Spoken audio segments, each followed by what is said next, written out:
You're listening to the ATS Breathe Easy podcast, brought to you by the American Thoracic Society. Hello and welcome to the ATS Breathe Easy podcast. I'm your host, Dr. Ugo Ezema. You may know me from the Last Zebra podcast, and I'm excited to be hosting this episode for Breathe Easy. Today, we're tackling something that doesn't get nearly enough attention, navigating your career when you're past those early years, but still have decades of impact ahead of you. If you're a mid-career medical professional physician, you know what I'm talking about. You've built expertise, you've proven yourself, but now you're facing new questions. How do you stay energized? Where do you go from here? And how do you balance leadership with continued growth? To explore these questions, I'm joined by two fantastic guests, Dr. Kristina Montemayor and Dr. Josh Denson, my former attending at Tulane. Welcome to the show, guys. Thanks, Ugo. Great to see you both, and thank you, Ugo and ATS organization for having Josh and I both on today to talk about this important topic. I'm Kristina Montemayor. I'm an adult pulmonary and critical care physician at Johns Hopkins. As far as leadership roles pertinent to today's discussions, I'm our fellowship program director for our pulmonary and critical care fellowship, also senior APD for the OSER medical residency, and then the director of education for our entire division, which is exciting to also work with faculty. And on the side, Dave Farfara and I co-founded Pulm Peeps, where we also try to bring you some pulmonary and critical care content when we can. But Josh, looking forward to hearing a little bit about you. I'm sorry, I'm the only person that's not Tulane affiliated today. So I feel like a little bit of an outsider, but excited to hear you tell us all the fantastic things that you do. No, that's great. I was listening to some Pulm Peeps the other day. I do love that podcast. I'm not a big podcaster, admittedly, but every now and then I'll jump onto either Ugo's or listen to that one on the other day. My name is Josh Denson. I'm also adult pulmonary and critical care. I have worked a few places around the country, but I've been at Tulane for the past almost 8 years now in New Orleans. I have a role kind of in education from at all levels, from medical student to resident to fellow and faculty, as the associate chair of education for the Department of Medicine. But I have a special interest in mid-career education, particularly in the ATS when I got started in it. So I'm happy and excited to talk about some of the opportunities that we have in the upcoming conference. Wonderful. Thank you all so much for those very, very insightful intros to yourselves. About mid-career, in conversation about what we're here for today, when you think of mid-career medicine, what do you believe defines that phase? In my little intro, I kind of excluded myself. I'm 5 years in. I feel like I'm still early career. What's the timeline that makes someone mid-career? Dr. Montemayor, we'll start with you. I think, Ugo, you're right at the cusp. I feel right. You're right at the cusp from early to mid-career transition.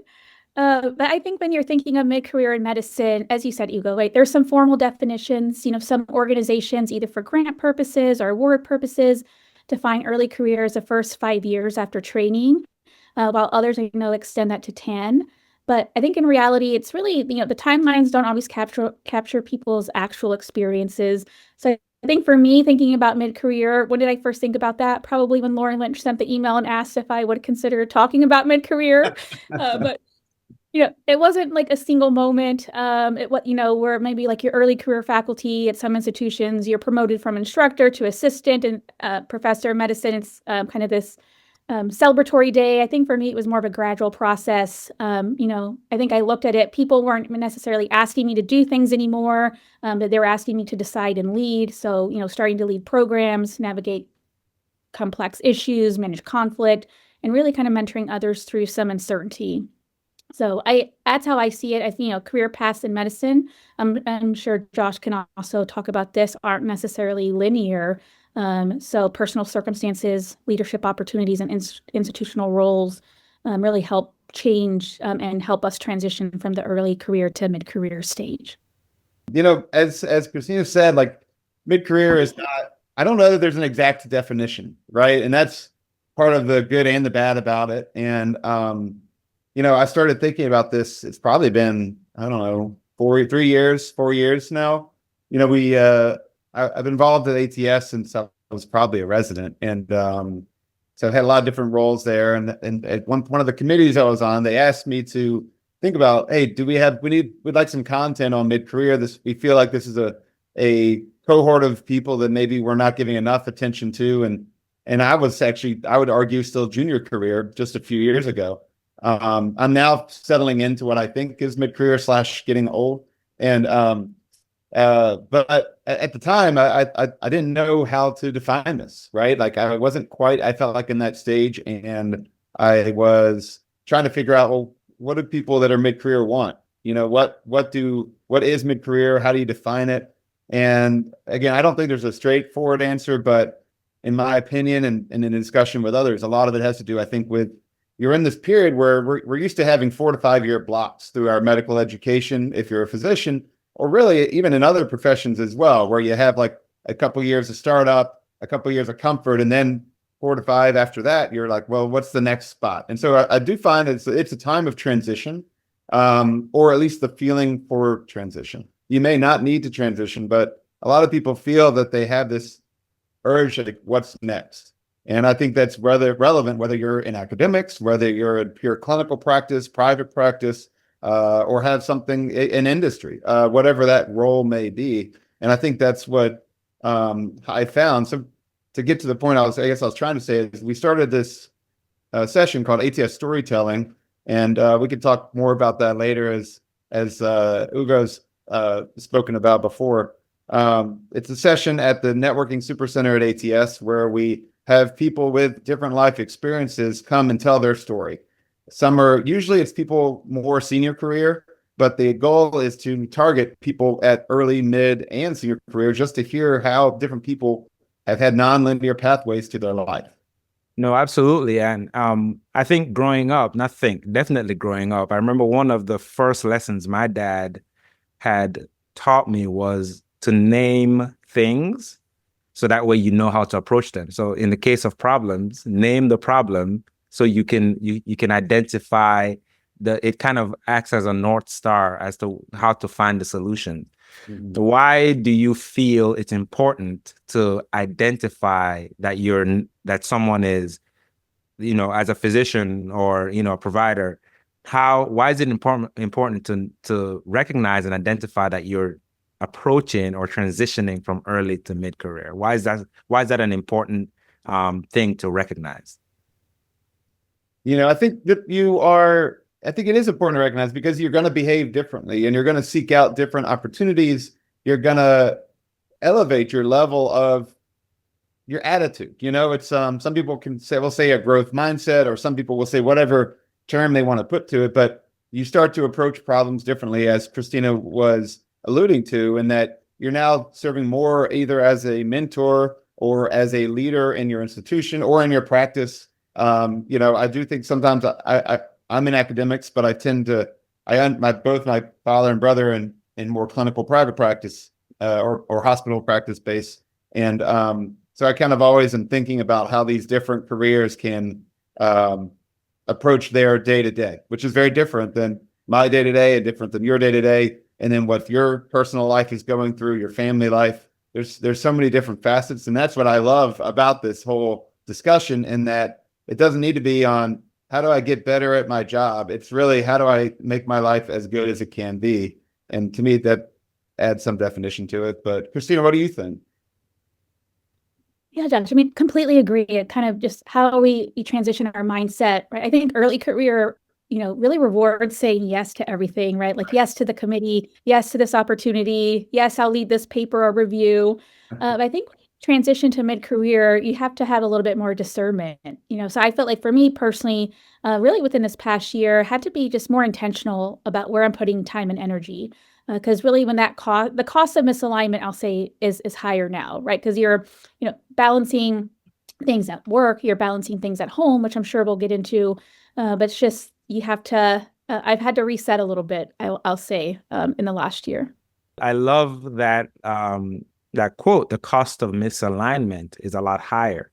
And I can personally attest to saying yes to all the things, because I think, at least for me, part of being transitioning to being an attending, I'm only 5 years out of fellowship, was there's a sense of, am I ready? Even though you are confident in your training, you still have that sense of, am I ready? And part of our training up to this point was to kind of get as much exposure as possible, right? So you want to go and do the lines, you want to go and that's kind of the way to do it. And so out of training, that also informs the way you say yes, because the answer is yes in training. So naturally, you're going to say yes, phasing into your career as you start working as an attending.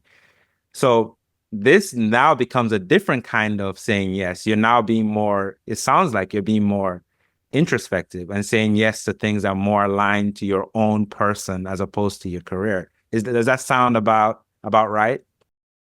Yes, it goes and say, I think that's really fair to say, and really, a good way to think about it. I do also think that this, transitioning to and being mid-career really kind of affords you to really kind of work on mentorship and sponsorship, though, right? Like those opportunities that you may have said yes to three or 4 years ago may not be the best choice for you, but this is where you can really start to think of others in your field, either at your own institution or external institutions, and really start to elevate others just to kind of keep the process and the cycle going. Dr. Denson, what particularly stood out to you as something that was challenging in that transition, going from early to mid-career? That's a good question. I think I'm still in it. I think I'm solidly in mid-career now. I wasn't sure a couple years ago. I'm about 8 years out, and I'm associate professor in terms of the academic timeline. But I've done a lot of different stuff. I've trained a lot of different people, and so I feel like, the struggles are, you've done all these things, and then I feel like, all right, well, I'm here. Like, what's next? And I feel like if I had looked back, 10 years ago and said, hey, what was your 10-year plan? I probably would already been there. I've already been there and done that, and so, when you're going in through, at least through medicine, you're trying to get into medical school and then residency and then fellowship, and you have your 10-year plan. And that's something that I think good mentors often give that advice to people, but having that 10-year plan is hard for a lot of people. And I think that in mid-career, you need to kind of reset that. And so to me, I think that is it's not as clear cut what your 10-year plan should be as when you're junior to early faculty, even earlier than early faculty. Like, you kind of know you have a 10-year plan and it should be in this pathway in general. Once you're mid-career, to me, the hardest part is, well, what is my next 10-year plan? I'm a little bit focused on, little kids and things like that. So that's to me the most important thing. So it's hard to really assign 10-year plans to my career when I have these other obligations. Yeah, I think maybe just building off what Josh was saying, right? We each have, I think, different competing interests. And I feel like mid-career is when kind of like your life outside of medicine becomes more complex, really, and like less optional, right? There's things that you have to put into focus that maybe you didn't for your initial stages and as a faculty member. So, caregiving for many, Josh mentioned parenting. I'm not a parent, but, my wife and I have, we're a little family, but, relationships, your nuclear family. I live, my parents are in Texas. I'm still here in Baltimore. So kind of that disconnect as you're thinking of aging parents, like just new things that you didn't really think about before. So I feel like you're almost like I see it as like holding multiple identities at once. You're a physician, a leader in your field, a partner, a parent for many, caregiver for many as well. And how do you get to balance all of this while still thinking about, what your 10-year plan is? I know it becomes harder. It's an easy question for us to ask applicants, for sure. Like, what's your 5-10-year plan? But like when we get asked that now, it's like, oh, like what is my 5-10-year plan? I'm not really sure. Yeah, you made a big point on that. I feel like I ask applicants that, and then I'm telling them I don't really know what I want to do. I thought I did, but I don't. And but I did touch on your aging parents is another issue. I think that it's part of life. It's a part that you may not see coming until you're there. My mom's the best person in the world, and she has a medical problem that we've been dealing with, the new cancer diagnosis this past year. So everyone's got something going on, and that to me is why the only way that I was able to develop this storytelling thing was there's no way to say what you should or shouldn't be doing as a mid-career. You just got to hear other people's life events and problems and understand what other people are going through, so that when you come across it, you learn from it, hopefully, and or not, and you're pushing forward. Early bird registration for ATS 2026 in Orlando is now open. Register now and save. Members get a discount, so become an ATS member or renew your membership to take advantage of the savings. Visit conference.thoracic.org today. I'm reflecting on just hearing you both talk, and it's not lost on me that as medical students, residents, fellowships, and early attendingship, easing into mid-career, what I'm sensing is I have a theory that I've been conning in the back of my mind, that we as physicians have delayed adulthood. And by that I mean you start in college, 4 years of medical school, 3 or however long years of residency, however long years of fellowship. And I would count your first few years of being attending still a part of training. In fact, I mean, we would all agree that medicine is a forever training, but certainly in those first few years. And because you're saying yes to everything, you're still neglecting other parts of yourselves that make you whole. And maybe it's now that you're now settled into your career, that you're now being more aware of all of the other things that are important. And maybe that is what's happening here. And I don't know what you guys think about that. Ugo, I could not agree with you more. And I'm sure Josh is going to have similar sentiments as well. But it's a grounded theory. So I think you should be able to run with that. I actually, in my career too, I had a nursing career before medicine. So I spent 8 years as a bedside nurse before I transitioned to medical school. So it was my path definitely not linear. So I think even adding on, additional years to that. So like, I remember my first year of faculty, my wife was so excited. She's like, I'm really excited for you. You finally get your real job now. She's like, but I've been in education for 20 years. Like, when are you going to catch up? So like, thinking about that, like we were in such different atmospheres of work collectively. Like, I'm excited. I want to do everything. I want to say yes. And she's like, I've done that. Like, I want the beach condo. Like, that's what I'm thinking about. So like, our perspectives were different. So I think, for us, in this mid-career, definitely what our partners and spouses are doing may be a little bit misaligned from where we are. So I thank you for pointing that out, Ugo. And I think that's so real and such a valid point to make and talk about more. But I'm interested to hear if Josh has anything to add for that. Well, Kristina, I was interested. So you did 8 years of nursing before, and then you would argue you were kind of mid-career in nursing in a transition at that point, which is awesome. I think that that's the whole fun of it. Is like, I've been thinking about that recently, kind of like Ugo's been pontificating on things, where I do it in the car when I'm driving around, and I could do a whole new career, at any point in your life. You could do a whole new pathway in life, and I think that is fun and exciting. I think it's less stable. Like, when I think about that, or I bring these ideas up, my wife tries to shut me up, like keep it calm. But it's exciting, I think, to think about those things, to think about new pathways, or how can you make your current path? What do you want to focus on? So, as we've talked about, I think people can take either direction. They can open up, change path, or narrow in on something, and that's kind of the fun part of it. What are some pressures, financial or other pressures, that tend to increase at the mid-career stage? You guys kind of hinted at it. You mentioned leadership expectations. You're now focusing a lot on family needs. We often talk about in medical professional careers the burden of student loans and medical school loans, etc. What kind of pressures in that vein is much more prevalent, easing into your mid-career, and you guys being in it right now? I think, most recently I've been thinking about, kids are always talked about as being expensive. And actually, little kids, I personally did not find them to be exceedingly expensive. It just depends on what's going on in their life and your life, obviously. I felt more pressure of loans in the beginning and kind of just getting things started and moving in the right direction. But I'm starting to, at least where I am at the moment, and my kids are, around like 11 and 7. And but like, getting towards high school and college expenses and braces and things like that are starting to build the cost. I'm definitely realizing more kid expenses.